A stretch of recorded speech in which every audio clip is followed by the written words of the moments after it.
125 to 1, 500 to 1, and 300 to 1. Those are your three winners in 2024. Welcome to Tea Time.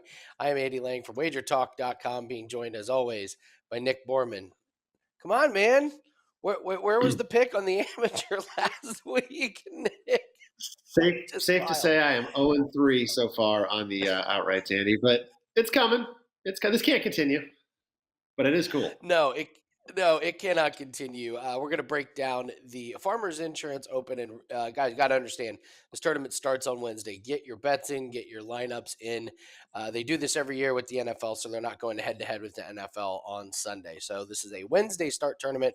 We're here to break down all of what you need to turn a profit at the Farmers Insurance Open, and we got an incredible promo code to share with everybody here in a little bit. But first, let's go over how this tournament works and the different courses. Yes, again, we're dealing with multiple courses here. So what's going to happen is these players are going to play one round on the North course and one round on the South course. That's going to be Wednesday and Thursday. A cut is going to be established on Thursday, and then they will play on the South course on Friday and Saturday to determine the final winner. And you got two courses that on the scorecards are probably going to look pretty different. The North course, it's a short par 72, and we've got really beautiful weather this week. Players are going to have to go low on this one, and you're going to have to go low just to even make the cut. You cannot stumble on the North course, especially on Thursday or Friday. Otherwise, you're going to be really, really behind the eight ball on that one. There's only one hole with water on it. The greens are not too difficult to hit, and as long as you hit your putts, you're going to be okay. I think players are going to need to go -3 or better just to make the cut, and I think the winner is going to have to look at -5 or -6 on this one to give themselves a real shot at winning the tournament. We jump over to the South course. This is the longest course they're going to play on tour. It has teeth to it. It's so long. Wayward shots will be penalized. There's 7 par 5s at 450 plus yards. All the par 5s are over 550 yards. The rough could be tricky to hit out of, and the texture of the greens can make putting difficult for players. The last few weeks, at least in my opinion, it's just been who gets the really hot putter. But this week, Nick, I'll get your opinion on these courses. We're really looking at driving distance because the bombers do tend to do well. And then it is obviously comes down to putting, but these greens can be so difficult to read, especially if you don't have a lot of experience. So I normally put a lot more emphasis on current form than course history. This is one of those weeks where I really, really look at course history and see who does well, because you will see a lot of players that consistently play well and some players that consistently do not play well. So, Nick, what is your take on these courses and what stats we're looking at for success this week? Yeah, no doubt. I mean, the South course is a major championship course, right? A couple U.S. Opens, Tiger Woods, of course, 2008 broken leg win. So obviously this will be the toughest of this will be the fourth tournament, so the toughest of the 4 tournaments so far for the players. Each of the last 4 years, winning scores have fallen between 13 to 15 under, so not in the mid to high 20s like we have seen. Definitely different this week. You hit it on the head as far as the North course being the one you got to score on.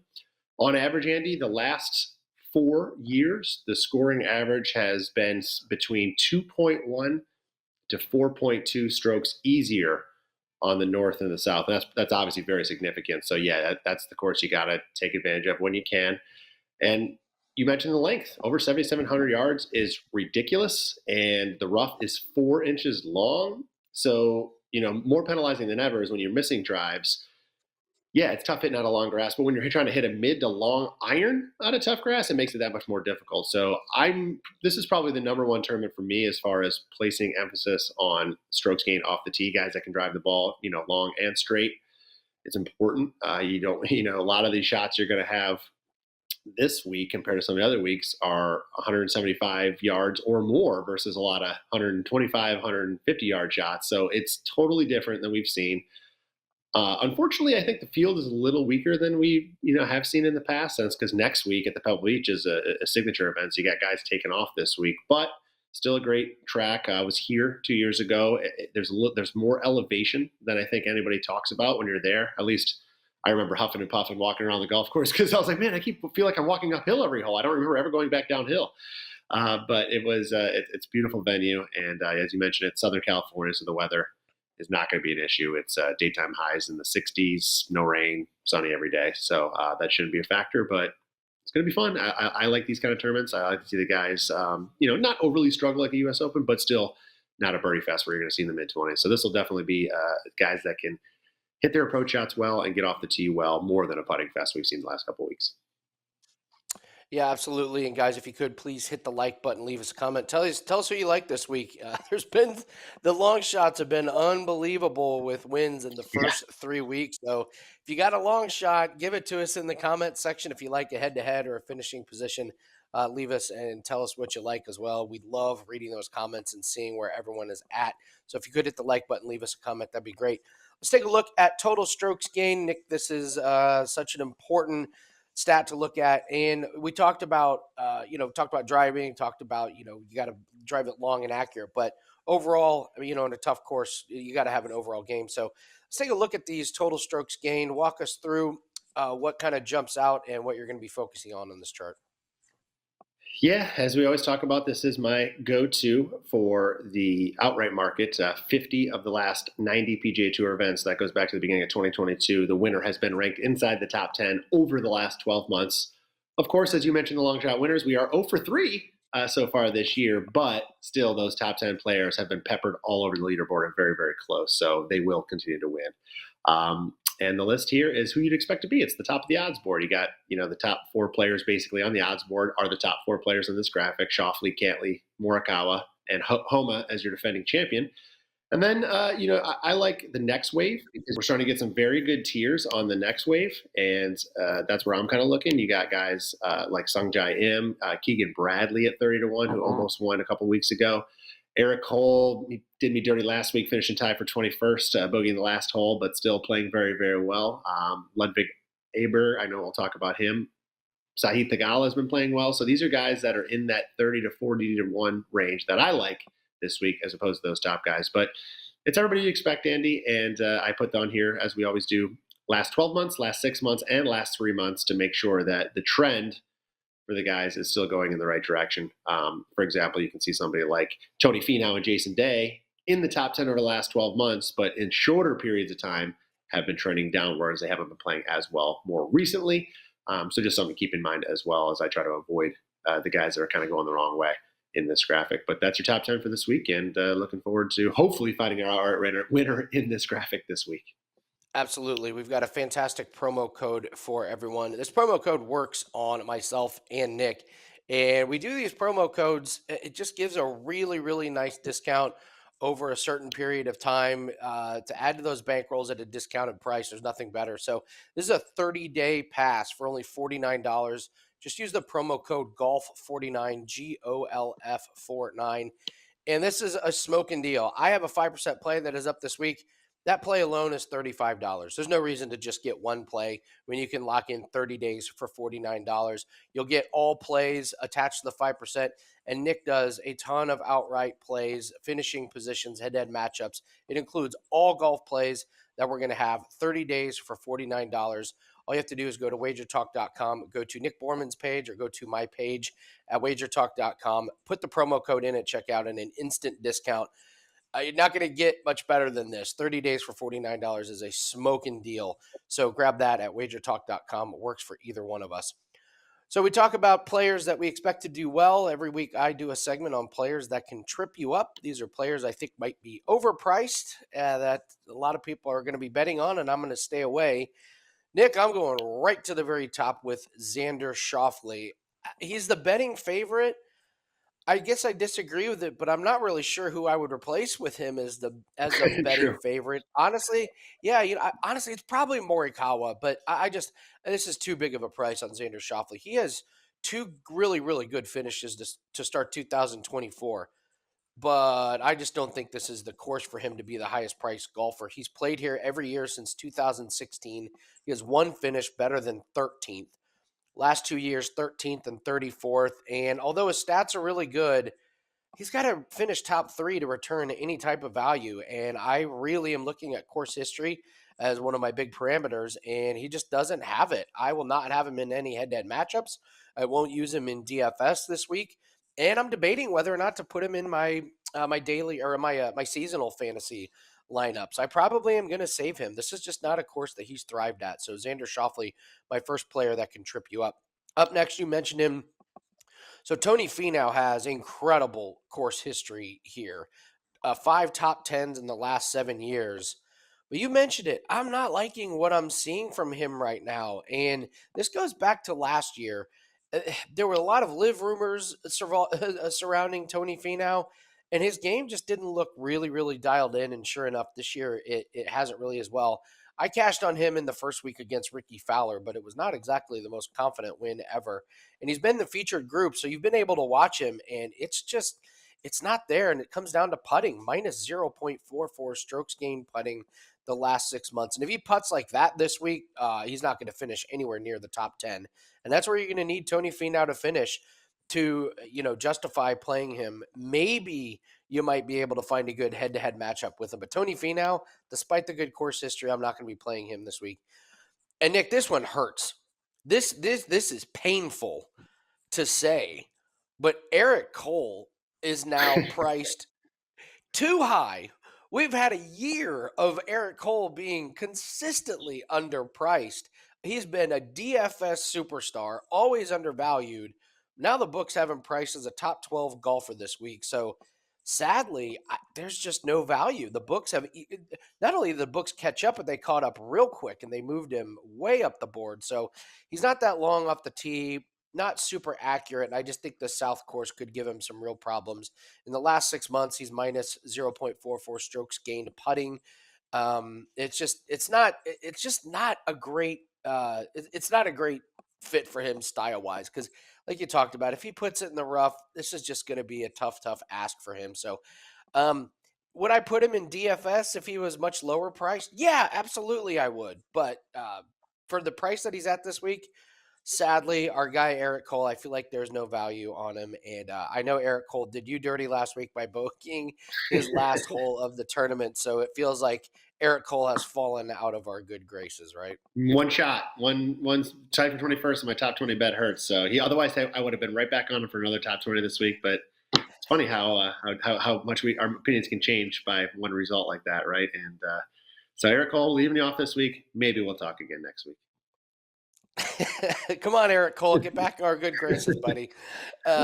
Nick, you want to talk about an outright winner? Who are you focusing on this week? Yeah, this one I was trying to look back at my notes on. I tend to bet the same outrights over time until they can't come through. And Sahith Theegala is one I really haven't bet a lot. And I like him this week. Max Homa is often the guy you talk about when, the tour is visiting Southern California, and for good reason. But Theegala has some good results out west as well. Let's not forget he won the Fortinet Championship just back this past September. And he's played well here each of the last 2 years. He finished 2022 and tied fourth last year, so clearly knows what he's doing around this venue.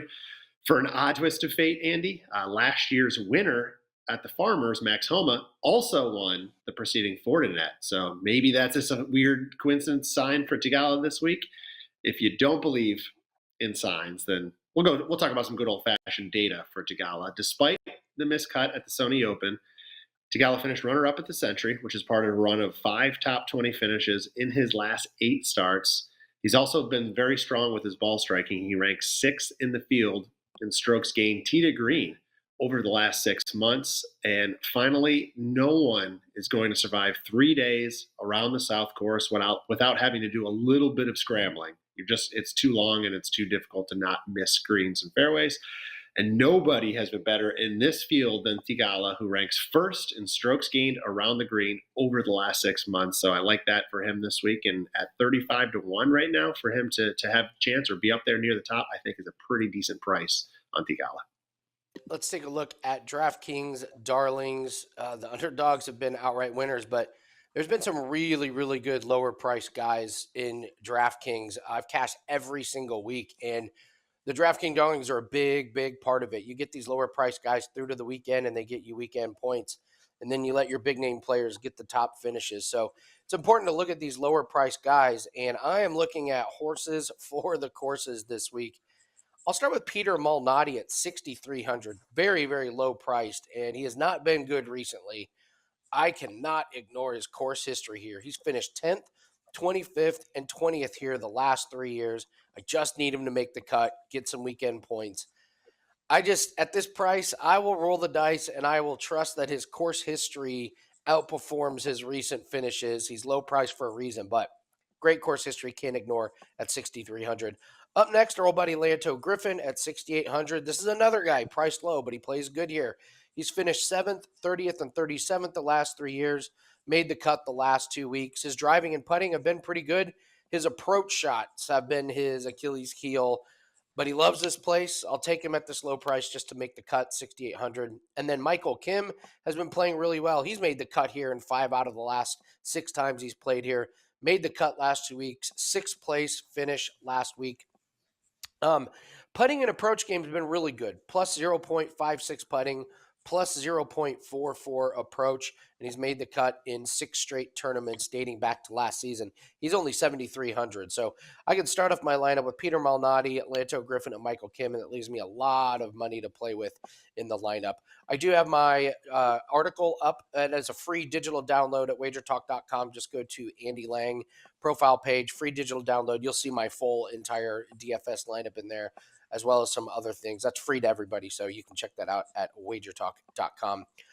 Nick, we've got a finishing position bet, and love getting plus money at these. This is a fantastic price on a guy that had an amazing finish here last year. Who do you like this week? Yeah, sorry, I just have to say, I don't know the last time I heard somebody say our old buddy Lanto Griffin. So well said there, Andy. My top 20 selection for this week, Keegan Bradley. It's somebody I haven't been betting. I probably should be betting because he has been performing very well. Kind of one of those other guys that's had a resurgence in his career after kind of disappearing for a little while, but less known, I guess you could say, or than Jason Day and Ricky Fowler as far as resurgence goes. But Keegan Bradley, I really like. I mean, he took the week off last week. He lost in that playoff at the Sony Open, which was his 4th top 20 in his last 5 starts.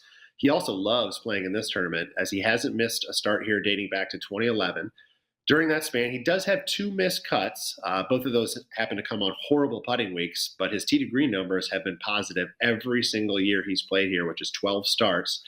He has 7 top 25 finishes in his 12 starts, including 3 top 5s in just the last 6 years. We mentioned distance, right, already for this week. It's a big factor. Keegan has plenty of it. He's averaged more than 10 yards on the field over his last 10 starts. So that's a good metric to look at on a guy that's going to be hitting, a club or 2 less than most players in the field. He's also gained strokes on approach in every start during that span. And another stat likely to matter this week is approach over 200 yards, where Keegan ranked 15th on tour in proximity last season. And while putting, obviously important on any given week, Bradley can also get as hot as anyone. He ranks 20th on tour in strokes gained putting last season. So I like Keegan Bradley to continue his good play. He's plus 150 right now for a top 20 at BetMGM. And we always talk about it, but if you have access to BetMGM, it is the best leaderboard book to bet at because they pay out full in ties. So if you can, go there. But plus 150 on him right now is a great price. Yeah, always check the rules on your book, especially with those finishing positions. The difference between the dead heat rules and the payout full on ties is just massive. Yeah. I always play it at books that pay out full on ties. I'm willing to lay a little bit of extra juice just to have that safety and protection. Mm-hmm. So it's a brutal feeling when you tied and you end up losing. You're like, wait, he's in there. Yes. I mean, he made it. But so check your book and check your rules here. We got some betting notes to go over, but just want to remind everybody one more time about that promo code GOLF49. It gets 30 days for $49. I have a 5% play that is up right now. We are 5-1 to start the year on golf bets. This is a head-to-head matchup that is available everywhere. So I would recommend using that promo code GOLF49 to get 30 days for $49. Nick, tell everyone what you have up and where we can find you at. Sure. This week's PGA pack is up right now. $29, includes all outrights and leaderboards. But you mentioned, Andy, best deal is obviously get the 30-day golf pass. And soccer is in full swing. And we have European ball leagues in full swing and Champions League returning in a couple of weeks. But best deal of all will be MLS, which starts in 1 month's time. 5 straight winning years, Andy. Can't wait to get this season going. Right now, we'll have it up before the end of this week. This year's full season package as we go for winning year number 6, but really, really excited about that coming up here soon.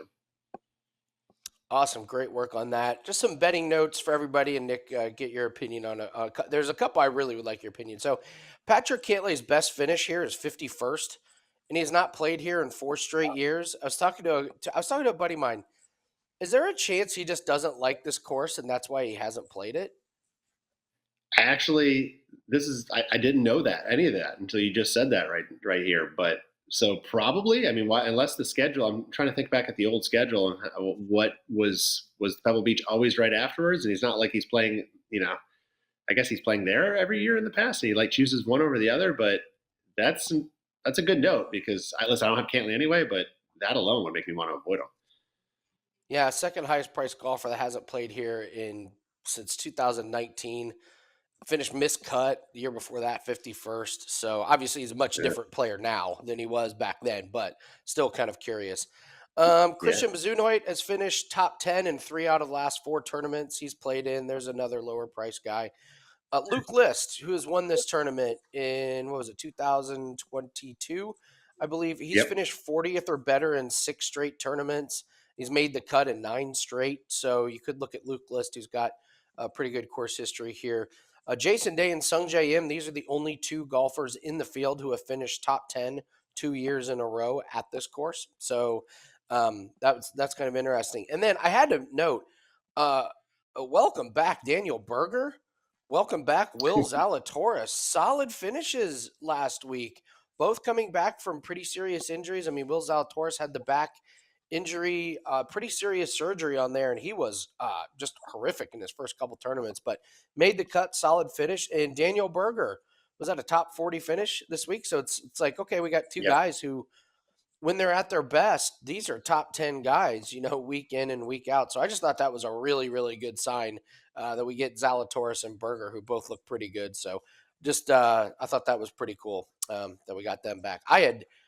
It's been so long. I legit had forgotten about Daniel Berger. We haven't seen him in so Agreed. long. I saw him last week. I was like, oh my God, Daniel Berger, welcome back.